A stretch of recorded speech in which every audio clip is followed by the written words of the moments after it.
Friends, ఇప్పుడే అందిన వార్త. పోలీస్ స్టేషన్ తగలబెట్టిన గ్రామస్తులు. రాష్ట్రమంతా షాక్ అంటూ వార్తలు అయితే వినిపిస్తున్నాయి. దీనికి సంబంధించి వివరాలు చెప్పడానికి వీడియో చేయడం జరుగుతుంది. వీడియోని స్కిప్ చేయకుండా ద్వారా చూడండి. కంప్లీట్ ఇన్ఫర్మేషన్ మీకే పూర్తిగా అర్థమవుతుంది. ఇంకెవరైనా ఛానల్ సబ్స్క్రైబ్ చేయకుండా చూస్తే దయచేసి ఛానల్ సబ్స్క్రైబ్ చేసుకుని బెల్ ఐకాన్ ఆల్ పైన ట్యాప్ చేయండి. ఇటువంటి ఇంపార్టెంట్ ఇన్ఫర్మేషన్ మిస్ అవ్వకుండా మీ ఫోన్ నోటిఫికేషన్ రూపంలో వస్తుంది. చాలా మంది చూస్తున్నారు, లైక్ చేయడం లేదు. దయచేసి లైక్ చేయండి. ఇన్ఫర్మేషన్ అందరూ రీచ్ చేసిన వారు అవుతాం మనం.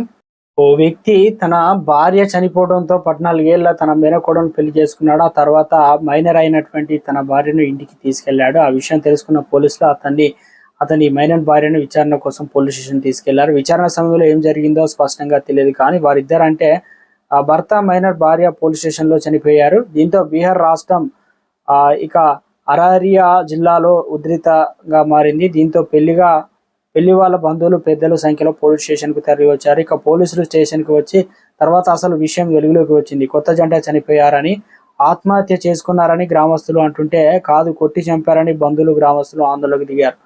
అయితే కొత్త జంట మరణాలపై పోలీసులు పొంతన లేని సమాధానం చెప్పడంతో బంధువులు గ్రామస్తులు పోలీస్ స్టేషన్ పై దాడి చేశారు.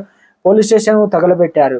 పరిస్థితి అదుపు తప్పడంతో పోలీసులు కాల్పు జరిపారు. ఈ కాల్పులో 2 గాయపడ్డారు. దీంతో మరింత రెచ్చిపోయిన ఆందోళనకారులు వీధుల్లో విధ్వంసానికి దిగారు. సమాచారం అందుకున్న పోలీసులు ఉన్నతాధికారులు హుటాహుటిన స్పాట్కు చేరుకొని కొత్త దంపతుల మరణాలపై విచారణ చేస్తామని హామీ ఇవ్వడంతో, బాధ్యులపై చర్యలు తీసుకుంటామని చెప్పడంతో కొంతవరకు శాంతించారు ఆందోళనకారులు. దీనిపై బీహార్ ఉన్నతాధికారులు సీరియస్ అయ్యారు. నిర్లక్ష్యంగా వ్యవహరించినటువంటి పోలీసులు చర్యలు తీసుకున్నారు.